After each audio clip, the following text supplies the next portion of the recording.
When it comes to our kids and their diets, worrying about whether they're getting enough fiber probably isn't tops on the list. We think more about how much sugar or fat they're getting, whether they're drinking their milk, or how we can get them to eat their vegetables. But most kids and adults fall short when it comes to fiber intake. Adults should be taking in the neighborhood of about 30 grams a day, but the average grown-up only eats about a third of that. And recent surveys tell us that kids aren't getting near the fiber they need either. Our busy lifestyles are part of the problem. When we're on the go, we're less likely to eat the high-fiber foods that are more typically found at home, like fresh fruits and vegetables, beans, and whole grains. Just like adults, kids need fiber to keep the digestive tract running smoothly. High-fiber foods are great for calorie control, too, since they're bulky and filling. With many kids consuming more calories than they need from processed foods, fats, and sugars, the high-fiber habit should be encouraged early on. They're likely to carry this habit into adulthood too, which can help with lifelong weight management. The general rule for figuring out how much fiber your child needs is this. For kids older than 2, just add 5 to their age in years. A 5-year-old, for example, should take in 10 grams of fiber a day. A 10-year-old needs 15 grams.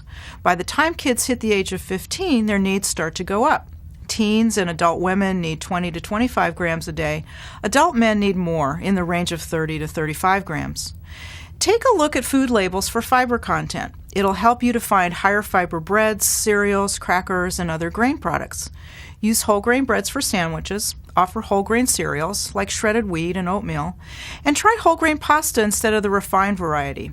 Switch up your side dishes, too, with other tasty whole grains like brown rice, millet, or quinoa. Beans are great sources of fiber, and canned beans are really convenient for tossing into salads, chili, and soups. For any cooking or baking at home, you can use what's called white whole wheat flour, which is widely becoming more available. It's whole grain, but it looks and tastes more like white flour, so it's a bit more kid-friendly. Fruits and veggies don't have food labels, but they're some of the best sources of fiber around. If fruit juice is usually on the breakfast table, replace it with whole fruit, and send your kids off to school with some fresh fruit for lunch or snacks. Kids will snack on crunchy raw veggies if they're available too, so keep some baby carrots, celery sticks, or raw cauliflower and broccoli handy with some low-fat ranch. If your kids are game, hummus dip is great with veggies too, and since it's made from beans, it's also high in fiber. But here's a hint. If you want your kids to eat more fruits, veggies, whole grains, and beans, you might want to just tell them that these foods will help them grow big and strong. To some kids, fiber is something they associate with old age and constipation.